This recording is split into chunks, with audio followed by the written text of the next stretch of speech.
حرمت والے 4 مہینوں میں سے ایک مہینہ ہے، لیکن اس کی حرمت تو بہرحال اپنی جگہ رہی، ہم نے بدعتیں کر کر کے اس کی حرمت کو پامال کیا، اور وہ مہینہ رجب المرجب، رجب کا مہینہ، جس کے تعلق سے جس کی فضیلت کی اگر بات کی جائے تو سوائے ایک فضیلت کی اس کی اور کوئی فضیلت احادیث میں نہیں آتی، یاد رکھیے۔ رجب کی بہت مختصر سی فضیلت آتی ہے، اور اس کی فضیلت میں جو بات آتی ہے وہ یہی تھی جو آیت میں نے آپ کے سامنے تلاوت کی، جو کہ سورہ توبہ سورہ نمبر 9 کی آیت نمبر 36 تھی، جس میں اللہ رب العزت نے فرمایا اور کہا، اور اللہ فرماتا ہے ان عدۃ الشہور عند اللہ 12 شہرا فی کتاب اللہ، کہ اللہ رب العزت فرماتا ہے فی کتاب اللہ کہ اللہ کے نزدیک مہینوں کی تعداد 12 ہے۔ یہ بات اللہ نے لوح محفوظ پر لکھ دیا، اللہ کے نزدیک مہینوں کی گنتی 12 ہے۔ پھر فرمایا یوم خلق السماوات والارض، یہ تب سے جب سے اللہ نے آسمان اور زمین کو پیدا کیا تب سے مہینوں کی گنتی اللہ کے نزدیک جو ہے 12 ہے۔ آگے فرمایا والارض منها 4 حرم، اور ان 12 مہینوں میں سے 4 مہینے حرمت والے ہیں، ان 12 مہینوں میں سے 4 مہینے حرمت والے ہیں، مطلب یہ ایسے مہینے ہیں جن کے اندر گناہ کرنا، معصیت کرنا، نافرمانی کرنا، جنگ اور جدال کرنا یا حد سے تجاوز کرنا، اپنی نفس پہ ظلم کرنا حرام ہے۔ تو کہا ان میں سے 4 مہینے حرمت والے ہیں۔ پھر آگے فرمایا حرم ذالک الدین القیم، اور یہی سیدھا اور مضبوط اور سچا راستہ، یہی دین اسلام حق ہے، فرمایا مضبوط دین ہے۔ آگے فرمایا فلا تظلموا فیہن انفسکم، تو اے لوگو تم اپنی نفسوں پر ان مہینوں میں ظلم نہ کرو، اے لوگو تم اپنی نفسوں پر ان مہینوں میں ظلم نہ کرو۔ تو بہرحال یہ بات اس چیز کی طرف اشارہ کر رہی ہے کہ اللہ رب العزت نے جو ہے جب سے آسمان اور زمین کو پیدا کیا تب سے اللہ کے نزدیک مہینوں کی گنتی کتنی ہے؟ وہ 12 ہے، یاد رکھیے، اور ان 12 مہینوں میں سے 4 مہینے محترم ہیں، 4 مہینے حرمت والے ہیں۔ اب وہ 4 مہینے حرمت والے کون سے؟ اس کے تعلق سے نبی اکرم صلی اللہ علیہ وسلم فرماتے ہیں، یہ بخاری کی روایت ہے، ابو ہریرہ رضی اللہ عنہ حدیث کے راوی اور فرماتے ہوئے کہتے ہیں حرمت والے مہینے کون سے ہیں؟ تو اس کی وجہ آپ سے یوں کرتے اور آپ نے فرمایا سال 12 مہینوں کا ہے جن میں 4 حرمت والے ہیں، مطلب 12 سے زیادہ مہینے کرنا اسلام میں ادر کی کفر ہوگا، اور اس میں آپ فرماتے ہیں اس میں 4 مہینے حرمت والے ہیں، 3 پے در پے آتے ہیں، 3 ایک کے بعد ایک آتے ہیں، اور پھر آپ صلی اللہ علیہ وسلم فرمایا ذی القعدہ، ذی الحجہ اور محرم، یہ 3 پے در پے آتے ہیں، ایک کے بعد ایک آتے فوراً۔ پھر آپ نے فرمایا 3 پے در پے آتے ہیں، ذی القعدہ، ذی الحجہ اور محرم، اور پھر فرمایا اور 4تھا مہینہ رجب ہے جو جمادی الثانی اور شعبان کے بیچ میں آتا ہے۔ 4تھا مہینہ کون سا حرمت والا؟ رجب ہے جو جمادی الثانی اور دوسرا شعبان کے بیچ میں آتا ہے، ٹھیک ہے، مطلب یہ رمضان سے 2 مہینے پہلے آتا ہے یہ مہینہ، ٹھیک۔ تو بہرحال اس حدیث میں نبی اکرم صلی اللہ علیہ وسلم اس چیز کی وضاحت کر دی کہ وہ 4 حرمت والے مہینے کون سے ہیں جن میں جنگ، جدال، ڈیفنس کر سکتے ہیں الگ سے، لیکن آپ حملہ نہیں کریں گے، اس طرح گناہ، معصیت، کبائر سے بچنا، نیکیوں کا زیادہ سے زیادہ اہتمام کرنا چاہیے، یہ وہ مہینے یاد رکھیں۔ وہ 4 مہینے کون کون سے ہیں؟ ذی القعدہ، ذی الحجہ، محرم۔ ویسے اگر ترتیب کے اعتبار سے دیکھا جائے جیسے ہم مہینوں کی گنتی کرتے ہیں تو ذی القعدہ یہ سیکنڈ لاسٹ ہے، مطلب یہ 11واں مہینہ ہے، اسی طرح ذی الحجہ یہ 12واں مہینہ ہے، محرم یہ اسلامی کیلنڈر کا پہلا مہینہ ہے، اور اسی طرح جو ہے رجب جو ہے جو شعبان سے پہلے آتا ہے، یہ 7واں مہینہ ہوتا ہے، اگر وہ 1 2 3 کی گنتی اگر لے تو یہ 7واں مہینہ ہوتا ہے، ٹھیک۔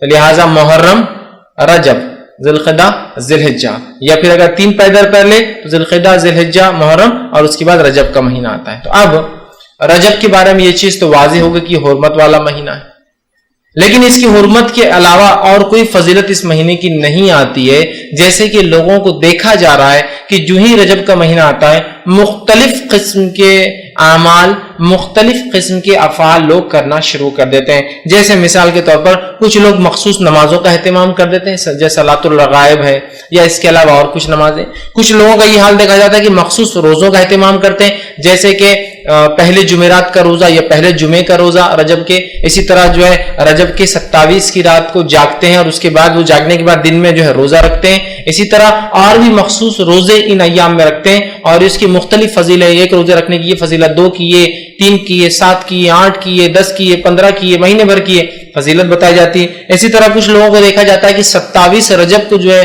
وہ ایک جاگنے کا خاص اہتمام کرتے ہیں، رات جاگنے میں گزاری جاتی ہے، دن کے اندر روزہ رکھا جاتا ہے اور اس کے مختلف فضائل بتائے جاتے ہیں۔ اسی طرح ایک اور چیز جو اس مہینے میں کی جاتی ہے وہ یہ ہے کہ لوگ اس مہینے میں عمرے کی فضیلت سمجھتے ہیں اور بہت کثرت سے لوگ عمرے کو جاتے ہیں کہ رجب کا مہینہ ہے، عمرہ کر کے آئیں گے تو عمرے کو جاتے ہیں۔ اسی طرح ہم دیکھتے ہیں کہ ایک اور چیز جو نظر آتی ہے، جو کثرت سے نظر آتی ہے، وہ یہ ہے کہ لوگ اس میں ایک عید مناتے ہیں، ایک دن مناتے ہیں جسے کنڈے کہا جاتا ہے ہمارے زبان میں، کنڈوں کی عید عام زبان میں کہتے ہیں۔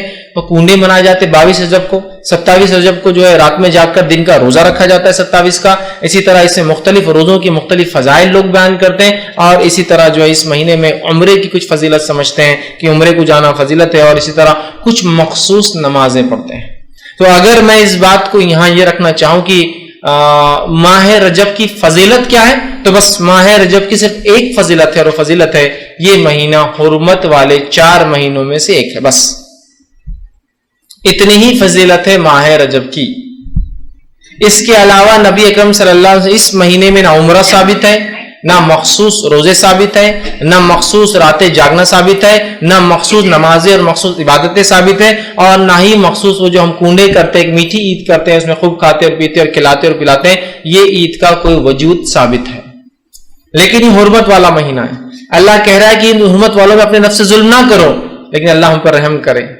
ہم واقعی میں اس مہینے میں اپنی نفسوں پر ظلم کر رہے ہیں بدعات کر کے۔ اس مہینے میں یہ سب بدعات ہے، یہ خرافات ہے، یاد رکھیں۔ تو بہرحال ہم دیکھ رہے ہیں اس مہینے کی حرمت کو ہم پامال کر رہے ہیں۔ اللہ رب العزت نے اس آیت میں جو میں نے آپ کے سامنے سورہ توبہ کی آیت میں 36 رکھی، دیکھیے آخر میں کیا فرمایا، فَلَا تَظْلِمُوا فِيهِنَّ أَنفُسَكُمْ، اے لوگوں اس مہینے میں اپنے نفس پر ظلم نہ کرو، اور ظلم سے مراد سب سے پہلے تو قتل و غارت گیری نہ کرو، اس لیے کہ ان مہینوں میں ظلم کرنا ممنوع ہے۔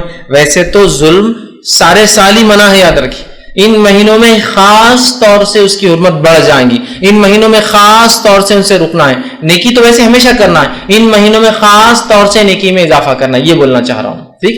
تو یہاں دیکھیے ان مہینوں میں خاص طور سے قتل و جدال نہیں کرنا چاہیے، لڑائی نہیں کرنا چاہیے۔ ہاں ڈیفنس کر سکتے ہیں، آپ کوئی لڑنے آ جائے آپ بچاؤ کر سکتے ہیں، لیکن آپ اٹیک نہیں کریں گے۔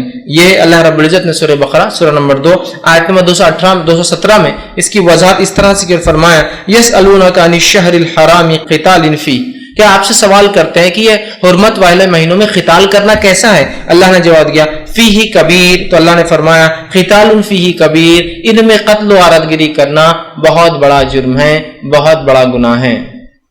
تو یہ چیز واضح ہوگی کہ ان مہینوں کے اندر قتل و غارت گیری سے قرآن نے ڈائریکٹلی منع کیا، سوال پوچھا گیا جواب آیا۔ اسی طرح جو ہے زمانے جاہلیت میں، دور جہالت کے اندر بھی جو ہے لوگ قتل و غارت گیری رجب کے مہینے میں نہیں کرتے تھے۔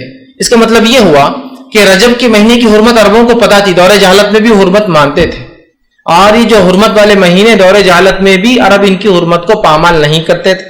اور جو ہے رجب جو لفظ آتا ہے یاد رکھیے وہ ترجیب سے آتا ہے، جس کا معنی ہوتا ہے عظمت والا۔ رجب جو نام ہے یہ ترجیب سے آتا ہے، مطلب حرمت والا، عظمت والا۔ تو گویا دور جہالت میں بھی عرب اس مہینے کو بڑا عظمت والا مہینہ مانتے تھے، گناہوں سے رکتے تھے، معصیتوں سے رکتے تھے، غلط کام سے رکتے تھے، اور جو ہے وہ برائی سے اپنے نفسوں کو بچایا کرتے تھے۔ حالانکہ وہ کبھی کبھی گڑبڑ کرتے تھے مہینوں کے اندر، آگے پیچھے ہیر پھیر کرتے تھے، لیکن بہرحال وہ 3 مہینوں میں کرتے تھے جو ایک ساتھ آتے ہیں، ذی القعدہ، ذی الحجہ، محرم، لیکن رجب کو اپنی جگہ رکھتے تھے اور بڑی اس کی حرمت رکھتے تھے اور اس کی تعظیم کرتے تھے، یاد رکھیں۔ ابو ہریرہ رضی اللہ عنہ فرماتے ہیں اس تعلق سے، رجب کے تعلق سے، نبی اکرم صلی اللہ علیہ وسلم میں جو عربوں میں ایک طریقہ تھا، اس طریقے کو آپ نے منع کیا، اور آپ سے ان کی حدیث اس طرح سے صحیح بخاری کے لیے آپ نے فرمایا لا فرح ولا عتیرہ، کہ جو ہے اسلام میں نہ فرح ہے نہ اسلام میں عتیرہ ہے۔ اس کا کیا معنی ہوا؟ فرح کہتے ہیں عربی زبان میں اونٹ کے، گائے کے یا بکری کے پہلا جو بچہ بکری دیتی تھی، عرب اس بچے کو بتوں کے نام پر ذبح کرتے تھے، اس کو کہتے فرح۔ تو آپ نے کہا اسلام میں فرح بھی نہیں، اور پھر فرمایا ولا عتیرہ، اور اسلام میں عتیرہ بھی نہیں۔ عتیرہ کہتے تھے عرب خاص طور سے رجب کے مہینے میں بتوں کے نام پر قربانیاں، خاص طور سے، ایک تو عام طور سے ہر جانور کا، اونٹ کا، گائے کا اور بکری کا پہلا بچہ ذبح کرتے بتوں کے نام پہ، لیکن رجب میں خاص طور سے وہ کرتے، تو آپ نے کہا ولا عتیرہ، یہ رجب کے مہینے میں خاص ذبح کرنا غلط ہے اور اسلام سے اس کا کوئی تعلق نہیں ہے۔ تو یہاں دیکھیے اللہ کے رسول صلی اللہ علیہ وسلم ایک غلط رسم، جو کہ رجب ایک محترم مہینہ تھا عربوں کے نزدیک بھی، اس میں جو غلط رسم پائی جا رہی تھی آپ نے اس رسم سے روکا اور کہا اس کے اندر عطیرہ کسی قسم کی قربانی ثابت نہیں یاد رکھی. ٹھیک. اسی طرح ہم دیکھتے ہیں رجب کا مہینہ, یا بہت سے لوگ سوال کرتے ہیں اللہ رب العزت کچھ مہینوں کو محترم کیوں قرار دیا اللہ نے, اس کی وجہ کیا ہے؟ تو اس کی وجہ واللہ عالم, اللہ ہی جانتا, ہم نہیں جانتے وجہ کیا. لیکن یہ اللہ کی سنت ہے, اللہ کا طریقہ ہے کہ اللہ کچھ چیزوں کو چن لیتا ہے. جیسے مثال کے طور پر اللہ نے دنوں میں جمعہ کے دن کو چن لیا ہے نا, ایک خاص دن ہے.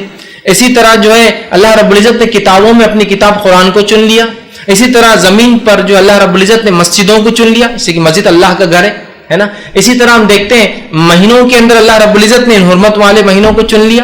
اسی طرح ہم دیکھتے ہیں راتوں کے اندر اللہ رب العزت نے شب قدر کو چن لیا. ٹھیک.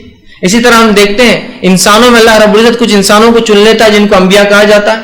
تو اللہ رب العزت کا یہ سنت ہے, یہ طریقہ ہے اللہ کا کہ اللہ کچھ چیزوں کو چن لیتا ہے اور اس کی عظمت بیان کر دیتا ہے. اب ہمارا کام یہ ہے کہ جب اللہ کچھ چیزوں کو چن لے اور اس کی عظمت کو بیان کرے, ہم اس کی عظمت کو کبھی پامال نہ کرے اور جو اللہ رب العزت بتا رہا ہے وہ عمل کرنے کی کوشش کرے. تو اسی طرح اللہ رب العزت نے جو ہے اس مہینے کرنے کی کوشش کرے. تو اسی طرح اللہ رب العزت نے جو ہے اس مہینے قتال فی, کیا آپ سے سوال کرتے ہیں کہ یہ حرمت والے مہینوں میں قتال کرنا کیسا ہے؟ اللہ نے جواب دیا فیہ کبیر, تو اللہ نے فرمایا قتال فیہ کبیر, ان میں قتل و غارت گری کرنا بہت بڑا جرم ہے, بہت بڑا گناہ ہے.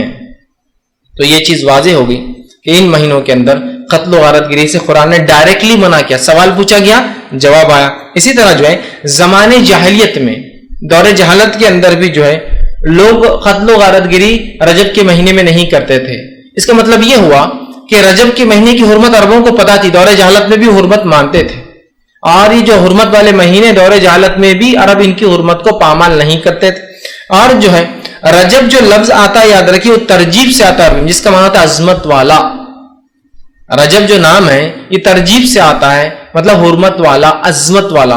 تو گویا دور جہالت میں بھی عرب اس مہینے کو بڑا عظمت والا مہینہ مانتے تھے, گناہوں سے رکتے تھے, معصیتوں سے رکتے تھے, غلط کام سے رکتے تھے, اور جو ہے وہ برائی سے اپنے نفسوں کو بچایا کرتے تھے. حالانکہ وہ کبھی کبھی گڑبڑ کرتے تھے مہینوں کے اندر, آگے پیچھے ہیر پھیر کرتے تھے, لیکن بہرحال وہ 3 مہینوں میں کرتے تھے جو ایک ساتھ آتے ہیں, ذی القعدہ, ذی الحجہ, محرم. لیکن رجب کو اپنی جگہ رکھتے تھے اور بڑی اس کی حرمت رکھتے تھے اور اس کی تعظیم کرتے تھے, یاد رکھیں. ابو ہریرہ رضی اللہ عنہ فرماتے ہیں اس تعلق سے, رجب کے تعلق سے, نبی اکرم صلی اللہ علیہ وسلم جو عربوں میں ایک طریقہ تھا اس طریقے کو آپ نے منع کیا, اور آپ سن کی حدیث اس طرح سے صحیح بخاری کے لیے آپ نے فرمایا لا فرح ولا عتیرہ, کہ جو ہے اسلام میں نہ فرح ہے نہ اسلام میں عتیرہ ہے. اس کا کیا معنی ہوا؟ فرح کہتے ہیں عربی زبان میں اونٹ کے, گائے کے یا بکری کے پہلا جو بچہ بکری دیتی تھی, عرب اس بچے کو بتوں کے نام پر ذبح کرتے تھے, اس کو کہتے فرح. تو آپ نے کہا اسلام میں فرح بھی نہیں, اور پھر فرمایا ولا عتیرہ, اور اسلام میں عتیرہ بھی نہیں. عتیرہ کہتے تھے عرب خاص طور سے رجب کے مہینے میں بتوں کے نام پر قربانیاں, خاص طور سے. ایک تو عام طور سے ہر جانور کا, اونٹ کا, گائے کا اور بکری کا پہلا بچہ ذبح کرتے بتوں کے نام پہ, لیکن رجب میں خاص طور سے وہ کرتے. تو آپ نے کہا ولا عتیرہ, یہ رجب کے مہینے میں خاص ذبح کرنا غلط ہے اور اسلام سے اس کا کوئی تعلق نہیں ہے. تو یہاں دیکھیے اللہ کے رسول صلی اللہ علیہ وسلم ایک غلط رسم, جو کہ رجب ایک محترم مہینہ تھا عربوں کے نزدیک بھی, اس میں جو غلط رسم پائی جا رہی تھی آپ نے اس رسم سے روکا اور کہا اس کے اندر عتیرہ کسی قسم کی قربانی ثابت نہیں یاد رکھی. ٹھیک. اسی طرح ہم دیکھتے ہیں رجب کا مہینہ, یا بہت سے لوگ سوال کرتے ہیں اللہ رب العزت کچھ مہینوں کو محترم کیوں قرار دیا اللہ نے, اس کی وجہ کیا ہے؟ تو اس کی وجہ واللہ عالم, اللہ ہی جانتا, ہم نہیں جانتے وجہ کیا. لیکن یہ اللہ کی سنت ہے, اللہ کا طریقہ ہے کہ اللہ کچھ چیزوں کو چن لیتا ہے. جیسے مثال کے طور پر اللہ نے دنوں میں جمعہ کے دن کو چن لیا ہے نا, ایک خاص دن ہے. اسی طرح جو ہے اللہ رب العزت نے کتابوں میں اپنی کتاب قرآن کو چن لیا. اسی طرح زمین پر جو اللہ رب العزت نے مسجدوں کو چن لیا, اسی کی مسجد اللہ کا گھر ہے نا. اسی طرح ہم دیکھتے ہیں مہینوں کے اندر اللہ رب العزت نے حرمت والے مہینوں کو چن لیا. اسی طرح ہم دیکھتے ہیں راتوں کے اندر اللہ رب العزت نے شب قدر کو چن لیا. ٹھیک. اسی طرح ہم دیکھتے ہیں انسانوں میں اللہ رب العزت کچھ انسانوں کو چن لیتا ہے جن کو انبیاء کہا جاتا ہے. تو اللہ رب العزت کا یہ سنت ہے, یہ طریقہ ہے اللہ کا کہ اللہ کچھ چیزوں کو چن لیتا ہے اور اس کی عظمت بیان کر دیتا ہے۔ اب ہمارا کام یہ ہے کہ جب اللہ کچھ چیزوں کو چن لے اور اس کی عظمت کو بیان کرے، ہم اس کی عظمت کو کبھی پامال نہ کرے اور جو اللہ رب العزت بتا رہا ہے وہ عمل کرنے کی کوشش کرے۔ تو اسی طرح اللہ رب العزت نے جو ہے اس مہینے کو بھی ایک عظمت والا مہینہ چن لیا، اس مہینے کو بھی ایک محترم مہینہ چن لیا، اس مہینے کو بھی ایک مہینہ چن لیا جس میں ہم کوشش کریں جنگ، جدال، معصیت، گناہ، برائی کے کاموں سے رکے اور کوشش کرے زیادہ سے زیادہ نیکیاں کرے یاد رکھیں، ٹھیک ہے؟ لیکن کسی چیز کو خاص مت کیجیے، جیسا کہ ہم لوگ آج کل خاص کر رہے ہیں کہ خاص کر لیا عمرے کے لیے۔ عمرہ کبھی بھی ہو سکتا ہے، یہ رجب خاص، نمازیں کبھی بھی نفل ہو سکتی، خاص مت کیجیے، ورنہ آپ بولیں گے آپ نے خود کہا کہ ان مہینوں میں نیکی میں اضافہ کرنا چاہیے۔ خاص مت کیجیے کہ خاص دن ایک نفل، خاص نماز کی بعد ایک نفل، جمعہ کی بعد فلاں عمل، جمعرات کا فلاں روزہ، جمعہ کو یہ کرنا، اس میں خاص عمرہ کرنا، یہ الگ بات ہے۔ نمبر عمرے کا آپ نے لگا، اس میں لگ گیا تو الگ بات ہے، لیکن خاص کر لینا، ایک رات کو خاص مخصوص کرنا، تو بہرحال یہ تمام چیزیں غلط ہو جائیں گی۔ نبی اکرم صلی اللہ علیہ وسلم نے اس سے ہمیں روکا اور قرآن نے ان مہینوں میں اپنے نفس کو ظلم سے روکنے کے لیے ہمیں کہا، لیکن افسوس کی بات ہے ہم آج بدعتیں ایجاد کر کے اپنے نفسوں پر ان مہینوں کے اندر بھی اللہ رحم کرے ظلم کر رہے ہیں۔ ایسا عجیب و غریب ظلم اور عجیب اور غریب اعمال، جن اعمال کے بارے میں اللہ کے رسول صلی اللہ علیہ وسلم بتایا، نہ صحابہ کو دیکھا گیا، نہ تابعین کو دیکھا گیا، نہ جن اماموں کو ماننے کا دعویٰ ان اماموں نے کبھی ان اعمال کا جو ہے جواز دیا کہ ہاں اس کو کیا جا سکتا ہے، نہ سلف صالحین نے کبھی کیا، بلکہ کچھ اعمال تو ایسے کہ 1400 سال سے کبھی نہیں پائے گئے، کوئی 600 سال بعد ایجاد ہو رہا ہے، کوئی 800 سال بعد ہو رہا ہے، اور کوئی تو ایسا کہ 1300 سال بعد اسلام کے آنے کے ایجاد ہو رہا ہے۔ انشاءاللہ دھیرے دھیرے وہ اعمال رکھوں گا تو بتاؤں گا۔ نبی اکرم صلی اللہ علیہ وسلم پہلے اس بات سے ہمیں ڈرا دیا تھا کہ دیکھو بدعت نہ کرنا دین کے اندر، بدعت اس لیے کہ بہت سنگین جرم ہے، اور آپ صلی اللہ علیہ وسلم نے جب بھی آپ خطبہ حاجت دیتے، آپ جب خطبہ دیتے، آپ جانتے ہیں آپ صلی اللہ علیہ وسلم خطبہ دیتے، میں بھی ہر بار درس سے پہلے خطبہ دیتا ہوں، تو نبی اکرم صلی اللہ علیہ وسلم جب خطبہ دیتے اس خطبے میں یہ ضرور بیان کرتے، اللہ کی حمد و ثنا بیان کرتے اور یہ کہتے فَإِنَّ خَيْرَ الْحَدِيثِ کتاب اللہ، کہ سب سے بہترین بات اللہ کی کتاب کی ہے۔ پھر فرماتے ہو خیر الحدی حدی محمد صلی اللہ علیہ وسلم، سب سے بہترین طریقہ محمد صلی اللہ علیہ وسلم کا ہے۔ پھر فرماتے وَشَرَّ الْأُمُورِ الْمُحْدَثَاتُهَا، اور دین میں نئے کاموں سے بچتے رہنا، دین میں نئے کاموں سے بچتے رہنا، محدثاتها وکل محدثۃ بدعہ، اس لیے کہ دین میں ہر نیا کام بدعت ہے، وکل بدعۃ ضلالہ، اور ہر بدعت گمراہی ہے، وکل ضلالۃ فی النار، اور ہر گمراہی کا ٹھکانہ جہنم کی آگ ہے۔ ہر بار جب آپ خطبہ دیتے یہ الفاظ اس کے اندر برابر دہراتے کہ نئی چیزیں دین میں ایجاد مت کرنا، منع کرتے، اس لیے کہ دین یہ اللہ کا دیا گیا ہے، نئی چیزیں اس میں ایجاد کرنا گویا اللہ کی ایک ملکیت میں، اللہ کے ایک دین کے اندر کچھ اپنے طرف سے اضافہ کرنا ہے، تو آپ منع کرتے تھے۔ اسی طرح نبی اکرم صلی اللہ علیہ وسلم صحیح مسلم کی روایت ہے، اور آپ فرمایا کرتے ہیں، عائشہ رضی اللہ عنہا اس حدیث کی راویہ فرماتی ہے، آپ نے فرمایا کہا من احدث فی امرنا ھذا ما لیس منہ فہو رد، جس کسی نے ایسی کوئی چیز اس دین میں یاد کی جس کا حکم میں نے نہیں دیا تھا، فہو رد، وہ روز قیامت مردود ہے، وہ چیز انکار کر دی جائیں گی، واپس اس کے منہ پر پھینک دی جائیں گی۔ دوسرے کی روایت میں آپ فرماتے، یہ بھی صحیح مسلم کی ہی روایت ہے، آپ نے فرمایا کہا کہ جس کسی نے من عمل عملا لیس علیہ امرنا فہو رد، جس کسی نے ایسا کام کیا جس کا حکم میں نے نہیں دیا تھا اسے، تو روز قیامت ایسا عمل مردود ہے، ایسا عمل لوٹا کر اسی شخص کے منہ پر مار دیا جائے گا۔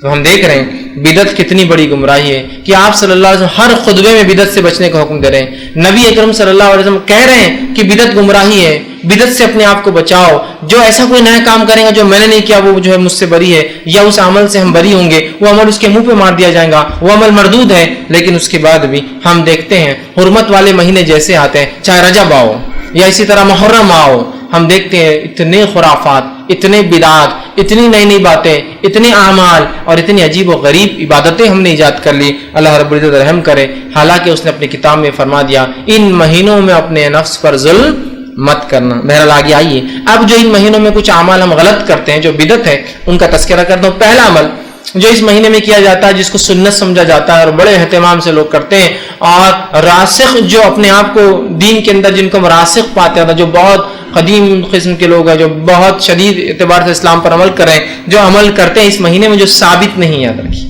دیکھیے عمل کتنا زیادہ ہو، کتنا پیسہ خرچ کرنے والا ہو, کتنی محنت اس میں لگ رہی ہو, وہ تمام چیزیں ایک بازو رکھ دیجیے آپ. اصل چیز ہے کہ اللہ کے رسول اور صحابہ نے کیا صلی اللہ علیہ وسلم, بس یہ اصل ہے. اگر کیا تو پھر آپ کریے, ڈٹ کر کریے, نہیں کیا تو بچیے اور ڈٹ کر بچیے.